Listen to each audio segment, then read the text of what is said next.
Today, you guys would not believe the prices that Surrey Central pre-construction concrete specifically is going for. There is currently a project right now getting about $1,300 a square foot for their product. And I'm not even talking about like studios. They're bigger units. They're like 700 square foot units. They're on higher floors, of course, but still $1,300 a square foot plus GST. And in this video, I'm going to break down where the value is in pre-construction, where resale prices are right now, and where I think prices overall are going. And if you are interested in purchasing a pre-sale or pre-construction unit, whatever terminology you want to use, you can book a time to chat with me using the first link in my description. So here's the thing. These units that are priced around $1,300 a square foot, they're actually selling. They are getting these prices. And anything new that I've seen coming out as far as concrete pre-construction in Surrey Central is about $1,200 a square foot now. And this is not the result of developers trying to price gouge.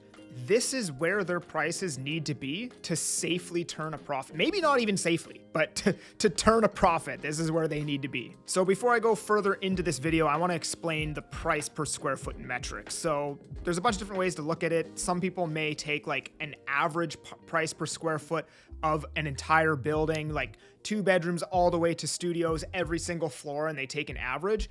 That's probably the best way to do it.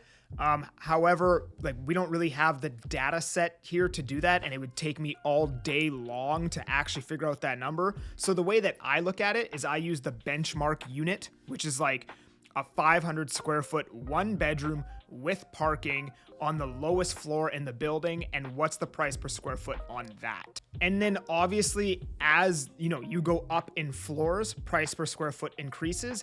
As the unit gets bigger, price per square foot actually decreases. And as the unit is smaller, the price per square foot increases. So a studio is going to demand a higher price per square foot than a 500 square foot 1 bedroom. A 900 square foot 2 bedroom is going to be priced at a lower price per square foot. Obviously, the overall price is going to be much higher, but the price per square foot goes down as the unit size increases. So as an example, you might pay $1,000 per square foot for a 500 square foot 1 bedroom, and then, $930 for the 2 bedroom. So fall 2021, you could have bought a good unit in a good project with a good developer, wood frame, of course, for $850 a square foot. And even below $1,000 a square foot for concrete. Like I was selling a whole bunch of units pretty much this time 2 years ago in 2021, concrete, and a lot of my people who bought paid around, I think it was $930 a square foot, somewhere in that range. And today now they're all launching at about $1,200 per square foot, but that's where the pricing needs to be for the developer to turn a profit. And if they can't hit those prices, then they're not going to launch projects. So anything below basically, $1,200-ish, $1,150-ish bucks a square foot for concrete in Surrey Central is below replacement cost. Now, of course, land value could drop, but we're talking about a 20% drop in land value just to get back to $1,000 a square foot. So this is where I think the value is given all of these facts here. Today, you can buy amazing units in Surrey Central. I'm talking like 900 something bucks a square foot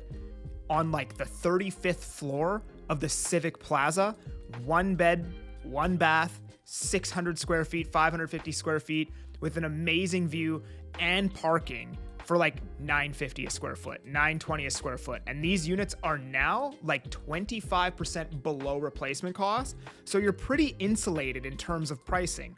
Now, some of you guys may follow Owen Bigland if you follow this channel.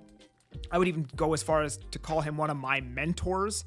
I even had him on my podcast a while back, but a lot of the stuff that I say is just like a regurgitated, dumbed down version of the stuff that he says.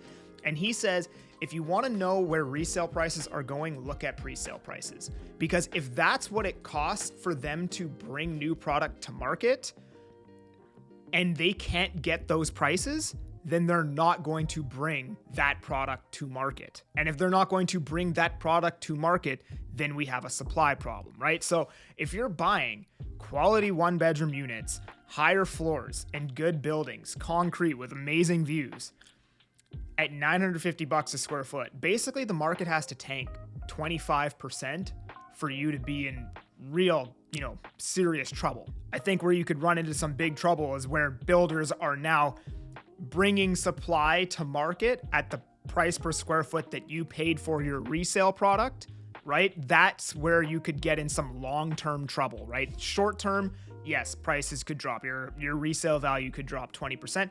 Who really knows? But if resale drops 20% and then developers can't bring new product to market, well, prices would have to go back up again at some point unless our population starts decreasing. So that's resale. And I might not be explaining this too clearly, but the fact of the matter is you're buying, like, there's a lot of quality units out there that you can get far below replacement value right now.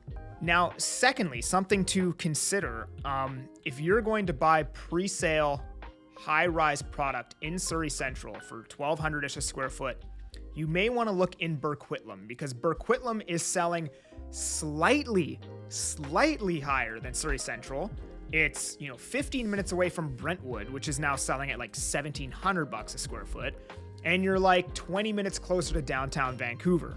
Now, if we're talking wood frame, there's actually some really good value in wood frame right now. There's a project called The Gildan in Surrey Central, and you can get their 600-ish square foot one beds for $920-ish a square foot or something like that. I think that's great value. Wood frame in Surrey Central right now, I think there's some opportunity there currently right now. Not saying that the concrete pre-construction high-rise in Surrey are a bad value. I just think if you're going to buy one of those, it really depends on the investor you are and the outlook, like how long are you going to hold that unit for, right? Because I think, for example, if you're to buy in Burquitlam with an 8-year outlook, that I feel like is a better purchase, better value than a concrete high-rise in Surrey Central. However, if we're looking like 15 to 20 years out, I think Surrey Central is going to far outperform Burquitlam over that time frame.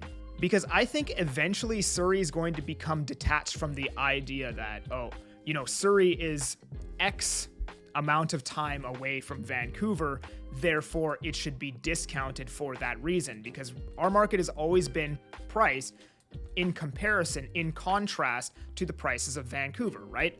You go to Burnaby, the prices are a little bit cheaper than Vancouver, but they're higher than Coquitlam. You go to Port Coquitlam, the prices are a little bit higher than Surrey, but they're cheaper than Coquitlam, right? Like the further east you go, the prices go down as you get further away from Vancouver. Well, I think Surrey is eventually going to get detached from that pricing structure. And the reason why is as Surrey grows as its entire own its own downtown hub, it will become less dependent on Vancouver. See, because most of the people that have high-paying corporate jobs that live in Surrey still have to travel to Vancouver, and for that reason, that's why Surrey is discounted. However, in the future, what I foresee happening is large commercial towers being built within the city center of Surrey, and then those corporate high-paying jobs now moving into Surrey, and there will be less of a need to have to commute to Vancouver. And then I could eventually see a world where Surrey Central is trading at the same or slightly less premium than somewhere like Brentwood. But I also think that's a long ways out. So it just depends on the type of investor you are, how long you plan to hold for. If you plan to just add this unit to your portfolio and forget about it for 2 decades, Surrey Central, I think, is just a no-brainer. If you're trying to make money on this in the next 5 to 7 years, I think Burquitlam is probably slightly better value than a high-rise in Surrey. So it just depends on your outlook. So 2 takeaways from this video. If you want to buy a pre-construction high-rise unit in Surrey Central, make sure you check out what's available in Burquitlam first before you pull the trigger on that. And if you need help with that, book that call with me and I'll send you some information. And the second takeaway, if you want a piece of Surrey Central, check out some of the resale that's on the market right now. I know you have to get a mortgage. I know mortgage rates are 6.5%, yada, yada, yada. However, there is some amazing inventory just sitting on the market right now, priced around $500,000 on the 35th floor with amazing views and parking and a good layout and a good size and a great building and just 10 out of 10 product. So if you're interested in that, book that call. Don't forget to subscribe. I'm that 𝐕𝐈𝐃𝐄𝐒. I'm making moves to move you. Peace.